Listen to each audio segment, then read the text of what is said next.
Hey everyone, it's me, Chase, again with my business idea for Lingo, the international cafe bar, which also has a side hustle for English product consultation. I'm going to go through the questions through a PowerPoint, and I'm going to post my new updated business model canvas down below. Not much has changed, and what did change is what I mentioned in the presentation. So let's take a look. All right, so let's answer the questions about this week's post concerning Lingo, the international cafe bar, which as a side hustle will offer English language product consulting. Concerning revenue, it's definitely going to be primarily sourced in transactional retail sales revenue. You're familiar with this. With other cafe bars, restaurants, Walmart, Publix, I don't think anything is going to exceed the revenue that would just be made based upon sales of beverages and small food items. However, thanks to this week, I was thinking about the subscription revenue model and how I could use that. So I had spoken last week about how I wanted to create a members reward card so I could track certain data and better understand my customers. Now I'm thinking, well, what if they have like a monthly or semi-annual or annual fee, and that gives them discounts on certain products, or perhaps waives the entrance fee for special events that we host on select nights. And if after a while I can see, okay, so we're really busy on Mondays, Wednesdays, Fridays, and Saturdays, but we're not doing anything on Tuesdays. Tuesday is just an abysmally low business day.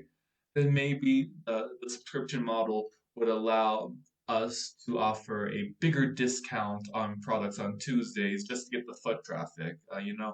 Operating at cost is better than operating at a loss. So if Tuesday is kind of a lost day, as an example, then hopefully some kind of subscription model would be able to supplement the income so that way it at least hits break even, if not uh, creates a profitable day as well.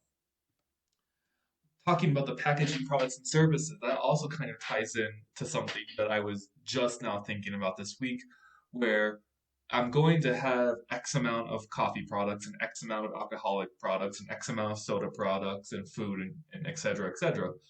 Well, why can't I take those SKUs, the things I'm already purchasing, and package them? Like this is a package for a party of two, for a party of four, for a party of 10. And it offers a discount because you're purchasing everything at once.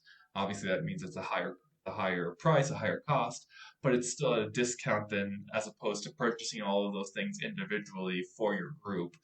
So it's a great way to kind of expand the offerings without necessarily having to expand the amount of products that I have to purchase or keep in inventory. Concerning pricing, I spoke about Tostal last week and how they kind of take what Starbucks does and they make it simpler, a reduced menu, not as much dine-in space to drink your coffee. And so I would like to go just above Tostal's pricing, but not get anywhere near Starbucks. Starbucks is available. There's a few locations in Bogota, at least in the parts of Bogota where I go. And the few times I have gone into a Starbucks, because I prefer one of this, I have seen that it's pretty. I don't want to like create stereotypes, but it's pretty easy to identify that it only serves a particular segment of the population here. When the cheapest coffee is 7,200 pesos, and the cheapest coffee at Tostal is 1,200 pesos. That's a huge difference, and it definitely excludes certain people from using their product. So I'm going to go higher than Tostal because we do have a unique product offering, a unique atmosphere. But I don't want to get to the Starbucks level. That is not something that I think would be sustainable for my objectives. which ties into risk. And we all know the sayings about how 1 in 4 restaurants fail in their first year, how, the food and beverage industry is very finicky and can be volatile. Bennigan's was a huge brand one day, and then Bennigan's just went away. I miss Bennigan's. It's where I first fell in love with mozzarella sticks. Anyways, so those typical risks, where if the location isn't right, if the product offering isn't right, if the atmosphere isn't right, then yeah, we're gonna have times ahead. But I think that that's gonna get all worked out before a physical location is ever created. The other part is the post-pandemic risk, where every generation has something unique to tackle. We had the economic situation post 9/11, the economic situation after the 2007 2008 housing crisis. But pandemic is a different way, is a different animal, so to speak, because it kind of influences how comfortable we are in public spaces, and it influences how comfortable we are with strangers. So my assumption is, along with the podcast I listened to a podcast from After Hours by the Harvard Business Review. Um, and I also listened to the Scott Galloway podcast from New York University's Stern School of Business. And they both kind of agree that the losers post pandemic are going to be commercial retail spaces, but the winners are going to be social gathering spaces and experiences because we're so hungry for it. Through here. So I don't think that we're going to have an issue with that post pandemic, but it could very well be. And then, of course, there's international risks. I think a lot of people are familiar with certain stereotypes concerning the Latin American market. I really wish that some of those stereotypes didn't exist or that people would dive deeper, but it is what it is. Looking at the website from the consulting firm Controlled Risk, this is their 2020 risk map for economic and political instability across Central Mexico, Central America, and South America.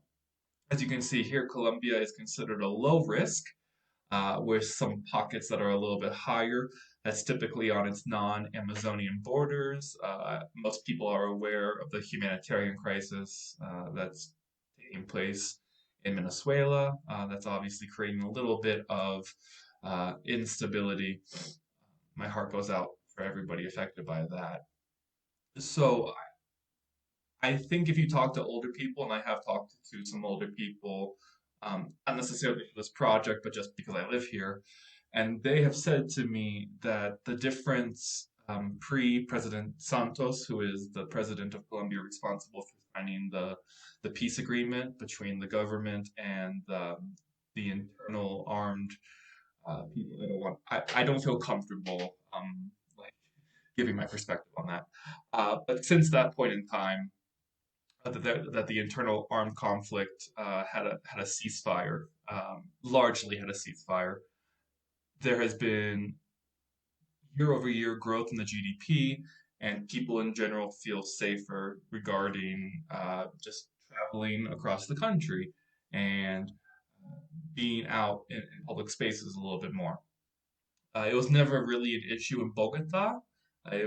These internal armed conflicts affected other places, but in general, the atmosphere of society here is a little more calm. They tell me that the Colombia they knew uh, before Santos and after Santos are pretty distinct. And the most noticeable difference in their ness.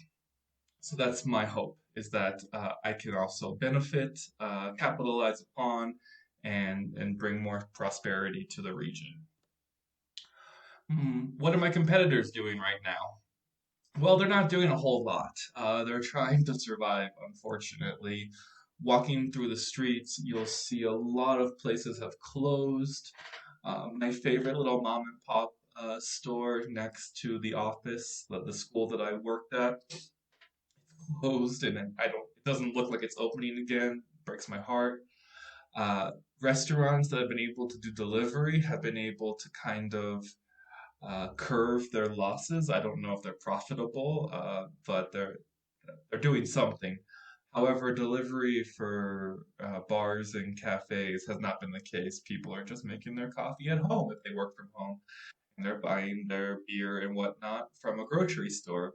So I've seen a noticeable reduction, not just in cafes and bars being closed, but in general retail spaces being closed. And so my competition, I think, is those that have enough cash reserves are kind of holding out, waiting for things to get better. The government says that they will lift restrictions here in their entirety once they have 70% of the population vaccinated, but we're currently hovering at 2%. The last I checked, the United States is at about 20 or 22%. So we're behind in terms of vaccination, and so who's to say when things will return to quote unquote normal here? Um, but yeah, my competition is on life support, so to speak. Partnerships. Now the positivity. Yay for partnerships. I would love to create some strategic partnerships with language schools, with universities, with businesses that have an international focus or need English. How would that work? Well, that would come down to me going to these businesses, schools, and whatnot, and saying, hey, I can offer a discount for your students. Maybe you can incentivize them coming to my bar. So how does that look? That would be saying, maybe you get extra credit in your English class, English as a foreign language class, or you have some kind of assignment that is related to exposure to native English speakers or native speakers of foreign languages in general. And my location serves as a point of contact to receive that extra credit or to receive exposure for that assignment. The same is true for businesses. Maybe you get a half day of work off if you can demonstrate through going to my cafe bar location or locations uh, that you did speak to somebody who speaks a language different than your own, or that it could be tied into professional development because a lot of businesses that are involved in international affairs or business dealings in general uh, will have some kind of incentive. If you can take an international language exam and demonstrate that you have a C1 or a C2, and maybe you started with the job with a B2, then there can be promotions. There can not, maybe not necessarily promotions, but there can certainly be pay increases. I was the coordinator of a language school here, and when my language teachers took exams for demonstrate their proficiency, we required that they had a B2 on the Common European Framework Scale. But if they could demonstrate a C1 or a C2, that came with an with a augmented salary scheme. So they were able to increase their earnings, some of them by as much as 5 to 10% just by demonstrating their proficiency. So if I could get a partnership where maybe I offer a discount and they offered some incentive for their employees or students to patronize my locations, then it's a win-win for everybody in my eye. All right. Thank you so much for taking a look at everything and for taking a look at my business model of Canvas below. I would appreciate any feedback or comments that you have. So, again, thank you so much, and I'll see you next week. Bye bye.